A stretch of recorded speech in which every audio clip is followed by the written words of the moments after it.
You're listening to the Throttle to the Floor podcast.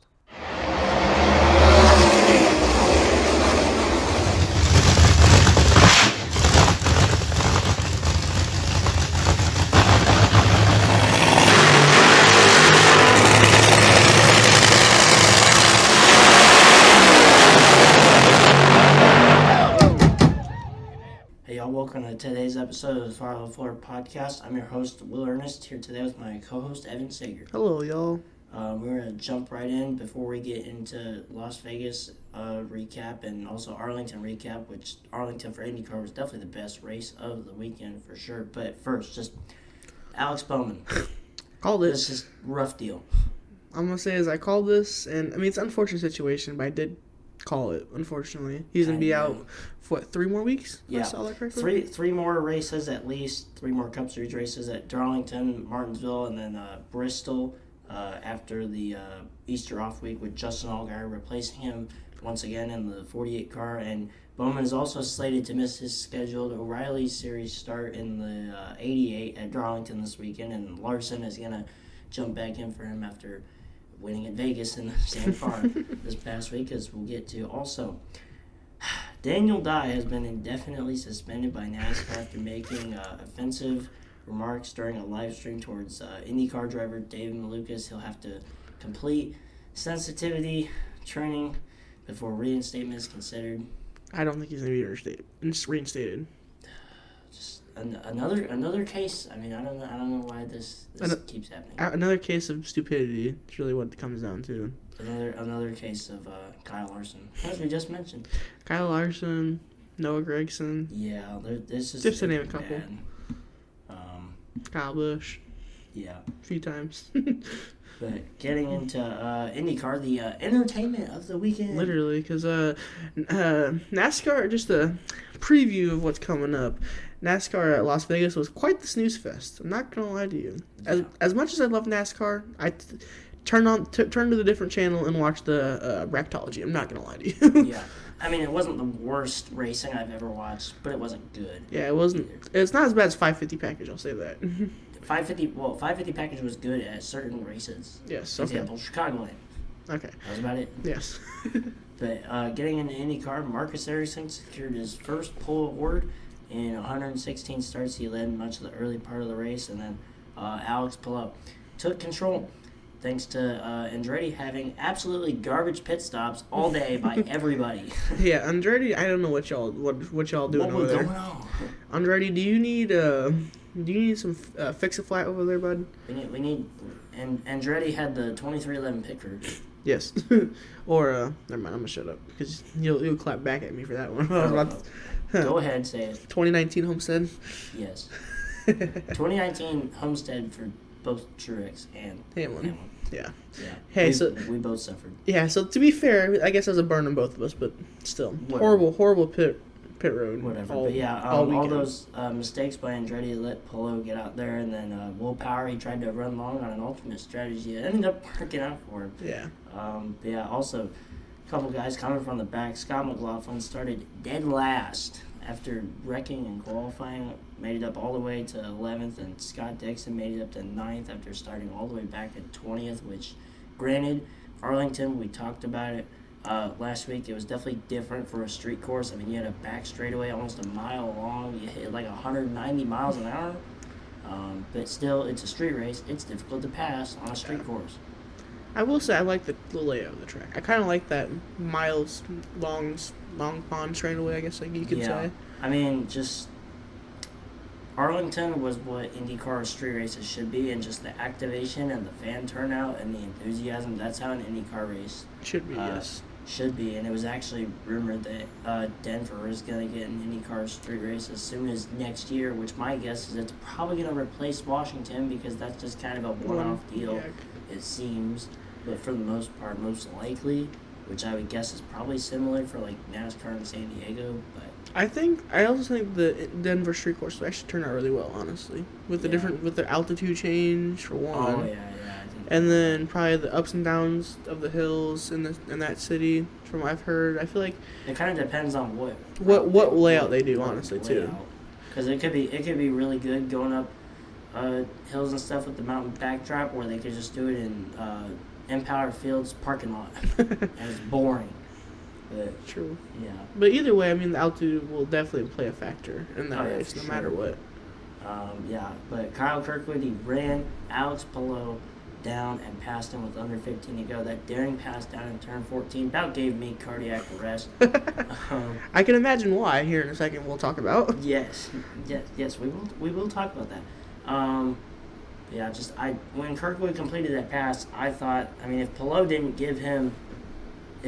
gave Kirkwood any less room than he did, they would have both wrecked, and that would have ended their days. Yes, sure. and that would have been really sad for and both then- of us. And then I thought Palou was going to cut Kirkwood's tires, and that would have been really sad for me. Yeah. But yeah, it worked out. And then Will Power and Marcus Ericsson was third and fourth. So Andretti, despite all those terrible pit issues, had all three of their cars in the top four. So great day for them. And then Christian Rasmussen lost power at the right at the exit of pit lane and brought out the caution with 3 to go, which second cardiac arrest on the day. It wasn't the only one of the weekend. But then in the one-lap restart, it was a one-lap shootout. Dennis Hauger and Nolan Siegel, they wrecked right in turn 14, right on the restart, before they barely ever got going. And yeah, Kyle Kirkwood, he wins under caution over Alex Palou for his 6th career win. 5th on a street course. The exception was Gateway last year. Yes. I remember that race. Newgarden got his own commercial and then promptly flipped 20 seconds later. Yes, I remember that race pretty well, actually. I think that's like one of the times I actually watched an IndyCar race. Yeah. I'm not gonna lie. I mean, I love NASCAR to death. It's my favorite racing of all time. But IndyCar's grown on me. I'm not gonna lie. IndyCar, I like IndyCar. Has IndyCar grown on you, or have I just shoved it onto you? Yes and yes. Okay. I mean, let's put it this way: if IndyCar's on and there's nothing else on, I'll tune in. It's on main Fox for every single race. It's not that hard to tune in. Well, I know. I'm just saying, cause half the time I'm at work when they're racing. That's the only problem. But I mean, if there's such thing as called the IndyCar app by NTT Data. Yeah, but see, by the time I'm on break, they haven't started yet. By the time I get off, they're already almost over. It's just ugh. Whatever. But anyways, besides that point, Alex Palou finished second, and Will Power ended up third for his first podium for a team other than Team Penske for the first time since 2008. I was barely even born. Little golf clap for them. Give them a little golf clap. Nice job. Give you that. Nice job. Good job, Will Power, for not making an embarrassment of yourself. Fair enough. Okay, I wouldn't say that, but he's adjusted finally. Yes. What needs adjustment for all of Andretti is your pit crew, because despite having all three of your cars in the top four, the pit crews all failed. Yeah, the pit crew you need fired. The only reason Kyle Kirkwood won that race is because his car was so blindingly fast, and the only reason he qualified 7th instead of the pole was a mistake that he made in qualifying, and he admitted it himself. Yes. So, I felt good about picking Kyle Kirkwood, and yeah, it turned out. But before we get to that, I want to quickly mention some great TV news, at least for IndyCar standards. They pulled 1.336 million viewers for Arlington, which means that the first 3 races of the year for IndyCar have all topped 1 million viewers, and that's the first time since the IRL Champ Car reunification in 2008, also when I was barely even born. Shout out IndyCar. Shout out IndyCar. Yeah, I mean, technically NASCAR still has more viewers, but they need help, as we'll also mention towards the end of the episode. But standings after Arlington, I, of course, lead. You'll understand that in about 20 seconds. I lead by 70 over Bernardo, 82 over you, 100 over Stacy, 132 over Haley, and 137 over No. You might be wondering, Will, why do you lead the standings by so much in IndyCar after 3 races? Well, I've won all 3 of them, because I picked Kyle Kirkwood, who finished tied with the most laps led. And actually, you did as well. I did, yes. And so did third place finisher Will Power, and Marcus Ericsson was 1 behind in 15 laps led. So really just the whole race was controlled by those 4. Yes. Yeah, I won the race with Kirkwood. You picked Palou, who finished 2nd. Haley with Alexander Rossi, quiet day in 9th. But good day, at least for him on the ECR side, being the race and the Grand Prix was sponsored by Java House. We don't talk about Christian Ratchison with the power going out. Or the lights. Yeah.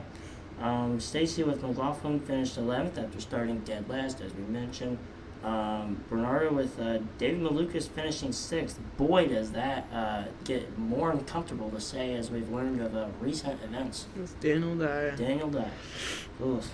And Noah picked Scott Dixon, who finished up in 8th. Had the fastest lap of the race. That's about it. Something to hang your head on. Yeah. NASCAR did not have something to hang their head on with Las Vegas coverage. Oh, boy. I don't know what happened this weekend. I really don't. Okay, look, the O'Reilly's race wasn't terrible.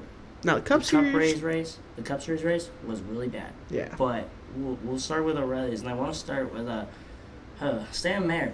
Had a pretty tough day. He finished 2nd at the end of stage 1 after starting on pole, but then had a power issue or like a fuel pickup issue, and put you 6 laps down. Never really recovered. He finished like 4 laps down in 35th. So.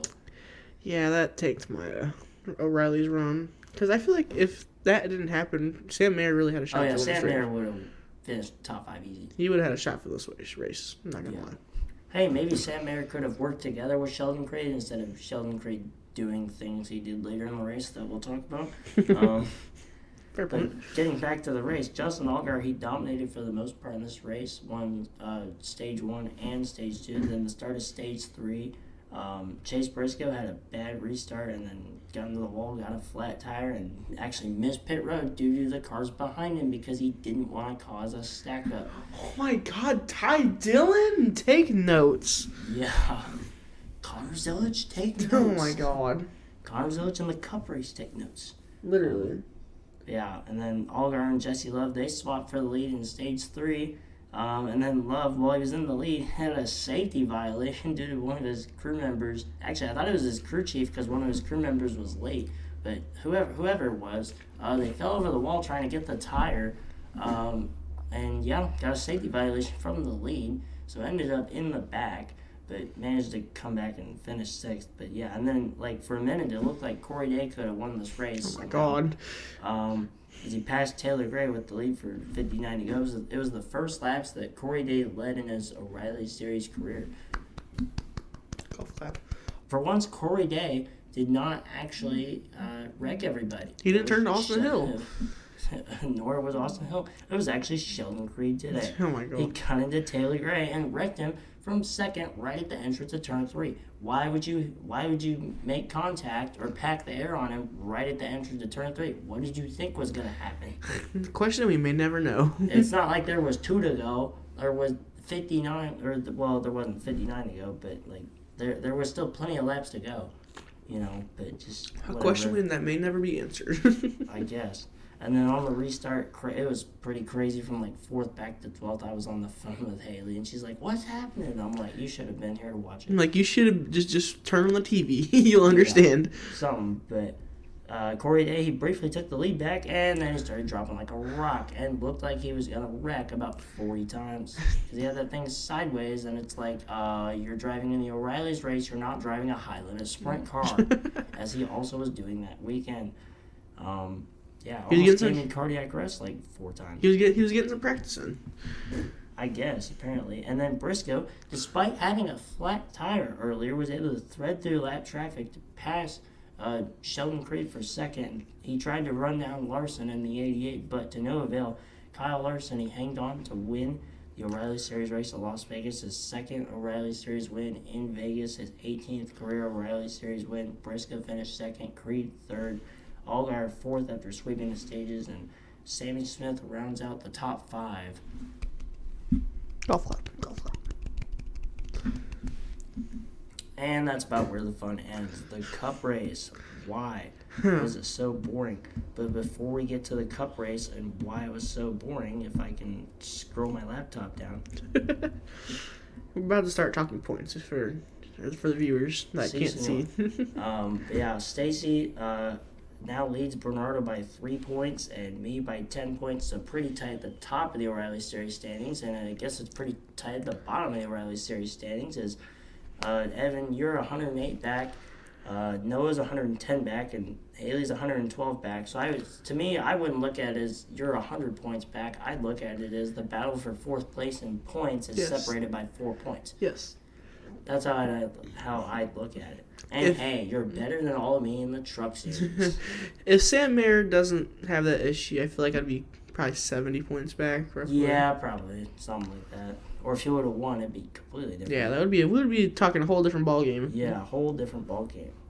But yeah, our picks for Vegas, I picked Corey Day, if you can't tell. He finished 8th and led 9 laps. He somehow should have finished better than that, but also worse than that. Because he was driving like a rock at the end of it. He was also trying to become some drift car. He was like, I can't win this. Let's practice some high limit racing for tonight. Evan picked Sam Mayer. We all know how that ended. Yeah, hey, I mean, you still scored like 16 points despite finishing 35th. Hey, we take the dubs we can get. You had the fastest lap on like lap 2, and then you won the pole as well, and that's about where your fun ended. Hey, we'll take the dubs when we can take the dubs, is all I gotta say. I think Haley, who picked Austin Hill, finished 10th. I think this might quite literally be like the quietest Austin Hill race ever. Literally, I didn't hear anything come out of it. I didn't hear a single mention of Austin Hill, like the entire race almost. I mean, it was a pretty quiet day for Austin Hill somehow with a guy that doesn't really do a whole lot of quiet days. Stacy picked Jesse Love, came back to finish 6th after led 36 laps, and then a safety violation late in the race, but managed to come back to finish 6th. And then Bernardo picked Connor Zilic in 7th. Connor Zilic in that one car that the Carolina Carport sponsorship, which all those cars look like that nice Sam Bass tribute with that Earnhardt style-ish scheme. He was looking like Earnhardt. He wrecked Jeremy Clements on lap 2. True. Had tons of damage. Well, not tons of damage, but damage on his car for like the entire race and still finished 7th. Not sure how. And then Noah picked Austin Green, who did nothing. Finished 20th. Yeah, okay. You do you, Noah, is all I gotta say on that one. You do you. Hey, we gotta cut him. We gotta cut him a little bit of slack. But never mind. I'm just gonna shut up. Hey, he still finished 10 positions better than Sam Mayer. Hey, in my defense, who had the pole and the fastest lap though? I mean, yeah, but qualifying isn't how you win the race. It's how you win the race from start to a finish. Well, he can't help the mechanical issues. That's not his fault. It's the crew's fault. But hey, NASCAR's a team effort. just like IndyCar, Andretti, fire your pit crew. Please fire your pit crew. The boring cup race. Christopher Bell led from the pole and won stage 1, and that's about it. And you know who took up the slack? Okay, yeah, Dennis Hamlin. Okay, we'll get to that, but I want to mention Chase Briscoe speeding penalty in stage 1. That was not the first speeding infraction he had this weekend. He got pulled over before the race, so it's the second time he got speeding this past weekend. But me too, Chase Briscoe. Me too. Okay. And then Larson took the lead in stage 2 before Byron passed him and won stage 2, and that's about all we heard from William Byron. And then Denny Hamlin, he took the lead back in stage 3, and then Connor Zilic did his best Ty Dillon impression, trying to get to pit road. Got into the back of Ricky Stenhouse while he tried to pit. That was the only caution for incident in this entire race. If that tells you how boring it was. Yes, it was very sleepwatch. But hey, at least I stayed through and saw Hamlin win, so we take those. We take the dubs. Yeah. But before we get to that, Briscoe managed to get back on the lead lap due to that one caution for incident, thanks to his earlier speeding penalty. And then Bell was back to the lead off of pit road, and then Hamlin took it back and took off. Yeah. And then probably one of the most boring and mid races that I can remember. I mean, trust me, I've watched more boring races. All I gotta say is Texas. I've watched more boring races in person, but Texas. I'm not saying a year, just Texas in general. Hey, there's some Texas races that were okay. There's some Texas races that weren't boring. They just weren't boring for the wrong reasons. Yes. Texas Fall 2022. But yeah, Denny Hamlin secured his 61st career win and his 3rd win at Las Vegas, his 2nd straight at Las Vegas after last fall. It broke a tie with Kevin Harvick for 10th on the all-time Cup Series win list. Hamlin became the 5th driver to win in 20 different seasons. He joins Richard Petty, David Pearson, Dale Earnhardt Sr., and Jeff Gordon. And plus, Hamlin becomes the 11th driver all-time to record 250 top fives in Cup Series history. Toyota wins 4 of the first 5 races for the first time in their history, and it's the first time that a manufacturer other than Chevrolet has won at least 4 of the first 5 races in a season since Ford in 1992. Yes. As we mentioned, Cup TV ratings, not good. Yeah, they're not great.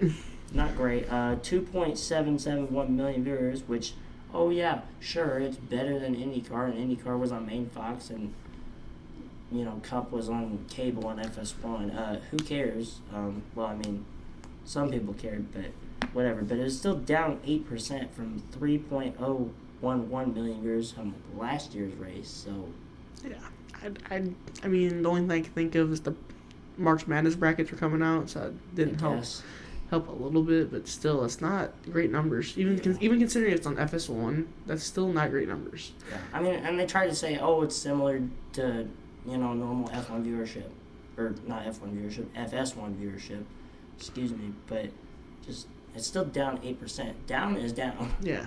Numbers are down. Yeah. You gotta fix it. Let's see what Darlington does this weekend. Especially no more throwback weekend. I will say there's still quite a few Cup teams doing throwbacks. Okay, there's still some throwbacks, but they're not required. Here's the thing.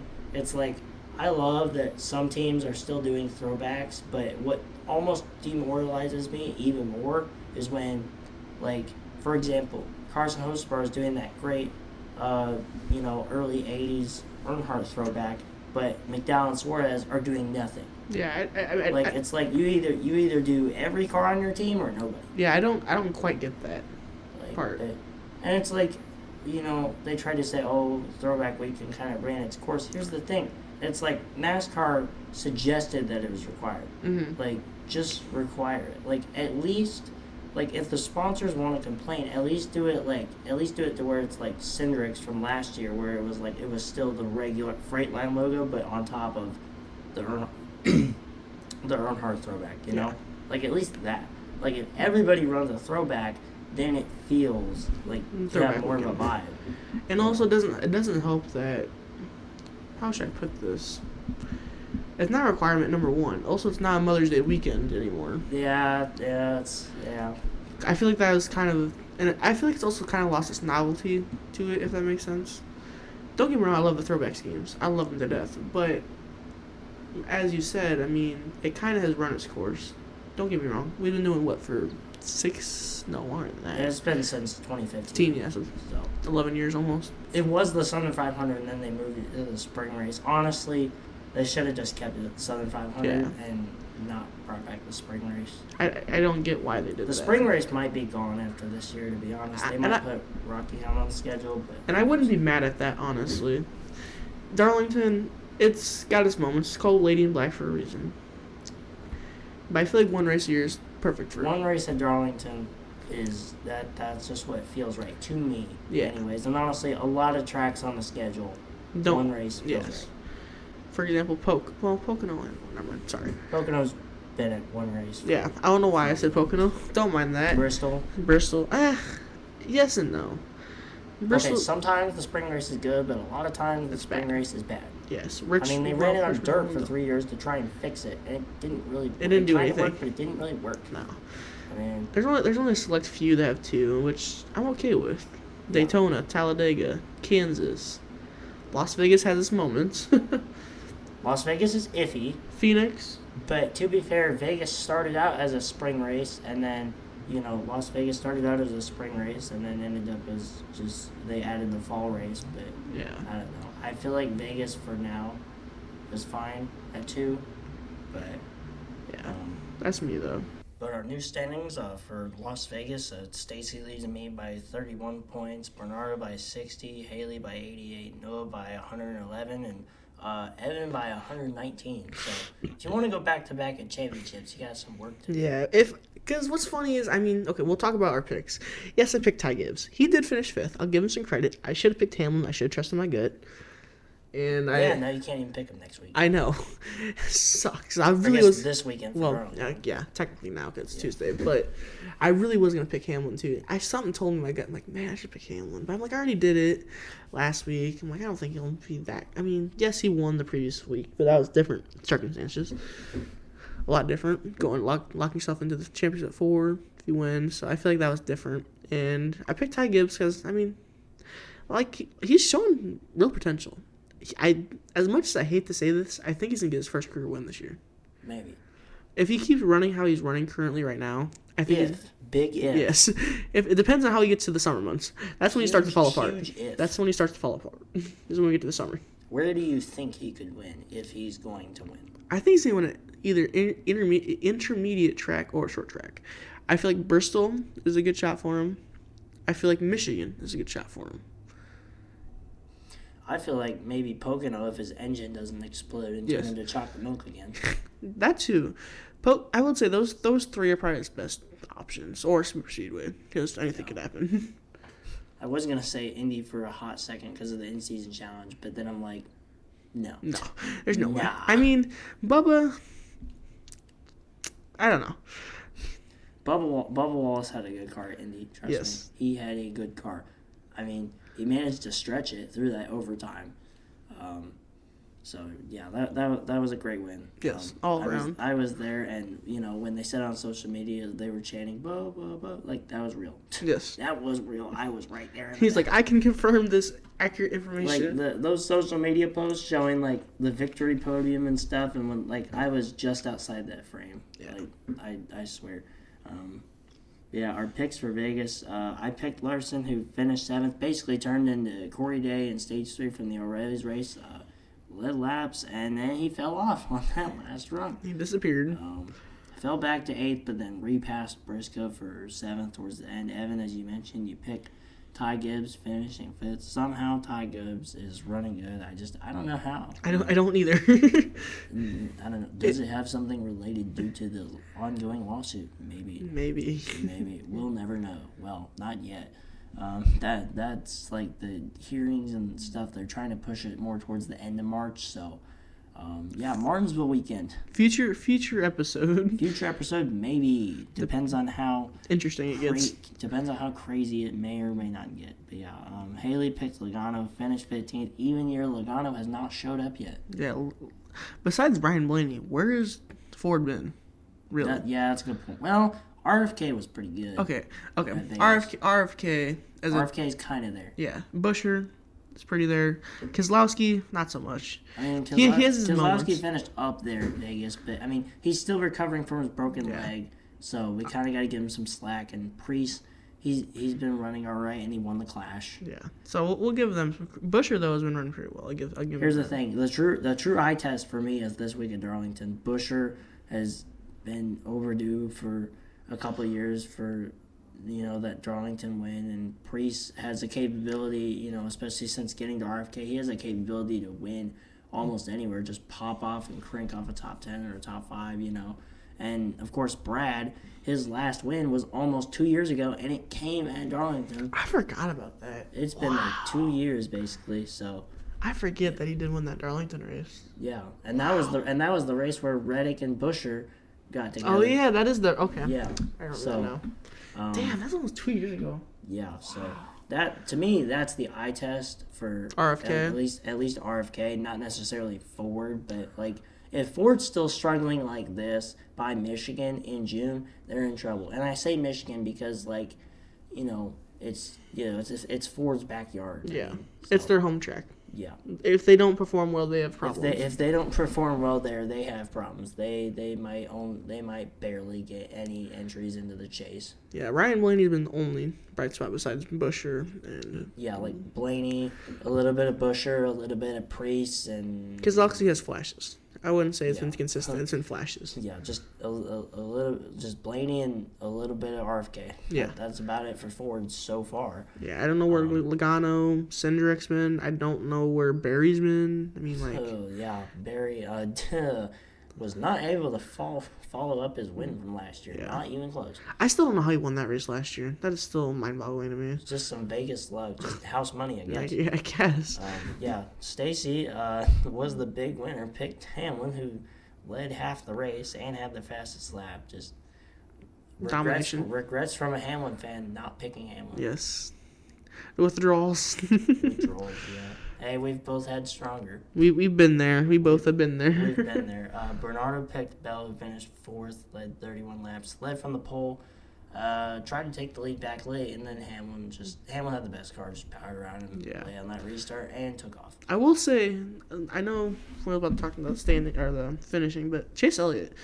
Yeah, I was going to mention that because Noah picked Chase Elliott, finished second. How did Chase Elliott manage to finish second? I don't know. One of his worst tracks. Las Vegas, one of his worst tracks. I don't know how. I really don't. He just kind of just snuck up there and just kind of stayed there. And then, I mean, Hendrick had speed all day. Yeah, Hendrick was pretty good all day. Byron was good. Elliott was good. Larson was good. We don't talk about the 48 car. That was not null and void. But honestly, I mean, where did Allgaier finish? Like 25th, I think? Yeah. I mean, pretty respectable for Allgaier in that 48 car. So, I mean, just no complaints there, at least for me. But Hendrick had speed as a whole, pretty much as a whole organization for like a full race for me for like pretty much the first time this year. Yeah. So, yeah, and I tried to capitalize on that, and I failed. But yeah, we head into Darlington this weekend, and then so just Cup and O'Reilly's and Truck, and we also got NHRA at Phoenix this weekend. Tomorrow we'll release the special interview I did with Top Field driver Sean Reed that I did back on Monday.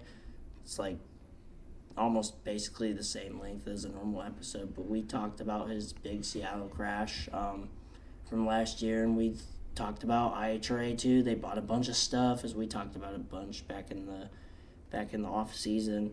But yeah, so we got NHRA at Phoenix this weekend. We got Darlington for all 3 Top Series. IndyCar's off for a week, and they return at the end of March at Barber Motorsports Park in Alabama. But that's all we got for today's episode of the Throttle Floor podcast. Make sure you tune in and listen and download on Spotify, Apple Podcasts, YouTube. Check out the Chill Photography and Throttle Floor podcast Instagrams and TikToks. And that's all we got for today's episode. Have a good night, y'all.